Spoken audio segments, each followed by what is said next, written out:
through diversity really prepared me well for both Toronto, and then Toronto prepared me very well for New York City, because these are cities of the world, and in order to thrive here, you don't actually have to give up your old identity. In fact, I found that having an old identity, if you will, or just part of who you are, really makes you stand out in a city like this, and that's kind of how I grew up. And so now I really see myself as like a citizen of the world that happens to have Canadian roots that I'm very proud of. Canada prepared me with this mindset that, helping people live and helping people learn is really important. That's worked for me in New York because I believe in pouring back into the community that is now pouring into me. And so I really am working now here to say, how can I help my community be a better place? And even how can I help my country be a better place? I think soft skills were something that always needed to be taught, but we actually didn't have a whole lot of language around it. People didn't think this was supposed to be part of parenting. You either were a leader or you weren't. You either were resilient or you weren't.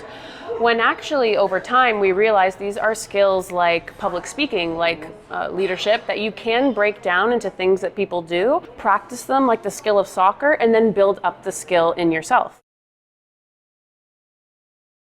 I think my biggest impact in New York City, in Canada, and honestly globally right now, is my work in generative AI and how it connects to human well-being and also leadership. I want to be here at a time where I can actually have some influence in what the future of this stuff looks like. We are right now having conversations that are actually going to define what the future of work looks like, what the future of education looks like, what the future of dying looks like because of this technology.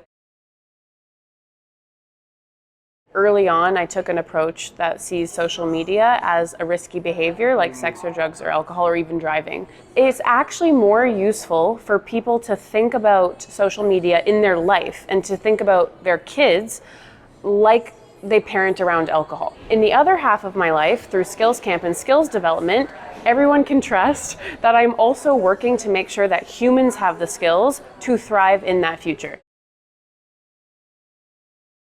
I actually feel that it's my responsibility now to take that boldness or that ambition or that fervor for a better community and point it towards Canadians. If we support that greatness within our country, we will be great.